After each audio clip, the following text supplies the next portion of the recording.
Yes. Yeah, so with expansion, the biggest thing with Gary was he wants us to use his Keller Williams market centers in US or globally as a distribution network to put our brands and teams through it.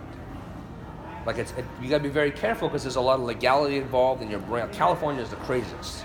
Like we had to change our team brand name this year, tweak some marketing to make sure we're in compliant because we're going in a couple market centers now. But otherwise, we're just passing back referrals. So Keller Williams International recognizes the Fred said group anywhere. But that market center, Northridge and Irvine, they're just passing back referrals 50%. Right? So if you ever do it, I mean, go to the expansion classes that they have. It's a different concept, but you could do it anywhere. Especially with you guys, with no, like, I wouldn't say no regulation, but no governing real estate body. Like in California, I would have a freaking field day in Turkey, man, if it was me. I'd have a team in every one of your offices. Huh? I would. So, I swear to God, one day I'm going to have a team in Dubai. I'm telling you right now. I've already met with that ownership. One day I'm going to Dubai. I don't know why, but because I always go there, so I'm going to have something. So are there no showing assistants? My mom is my showing assistant. So what about your team members? Because if I'm your team member, I can do both listings and buyers. Yes. Can I hire my own showing assistant? Of course. But the thing is that my average agent last year closed 16 transactions.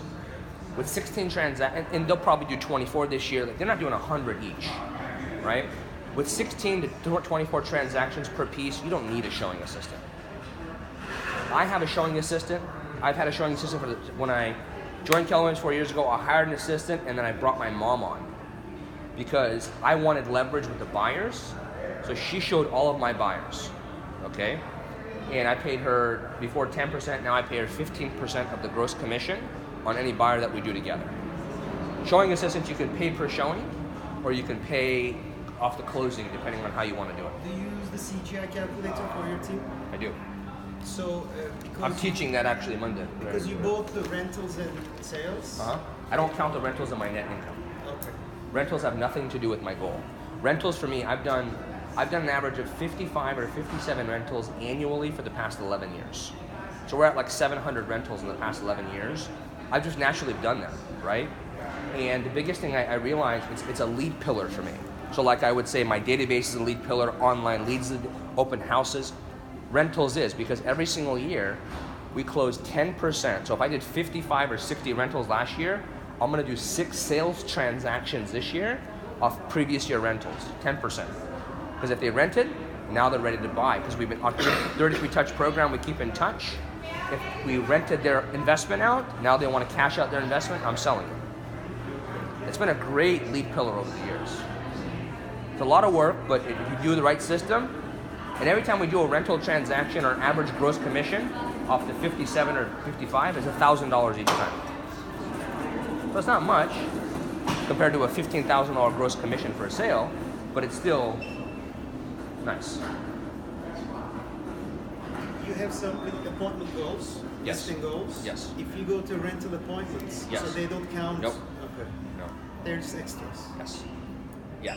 So we do the economic model and CGI calculator for each person, right? So we know, everybody knows what their net income is, how many buyer appointments and seller appointments they have to go on every single month, and then every single week, we'll talk about standards now. I know that was important to you, right?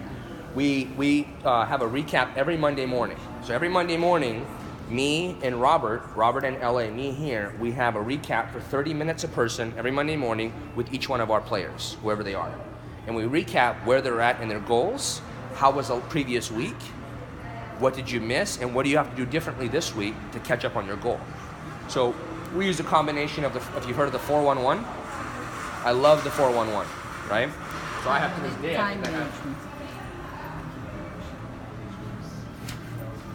So this is my business plan for the year. I carry it everywhere I go. Here's my 411. It has all my goals, personal goals, money I want to save, investments that I want to buy, whatever it is, it's here. And then every single day, I have a journal that I write in. This is separate. This is huge. So watch. Because I don't care if I'm in Iran. My mom is dominantly speaks Farsi, and she's old school, right? So I don't care if it's her or me here. 90% of what we do is in your head, is mindset, okay? So every single morning, all of our team and myself, we write down the 10 things that we're grateful for. I'm grateful for my health, my wife, my kids, whatever it is. The 3 things that made me happy in the past 24 hours, I am earning. So we write our income goal down. So I write down the Fred Said Group is earning $2 million in gross commissions in 2018. You write it a bunch of times. You write down your 10 goals for the month and then your 10 goals for the year in all aspects of your life. I brought that up because your goals that you have in business, you should be writing down every single day. Yeah. Oh, sorry. You're making it every day?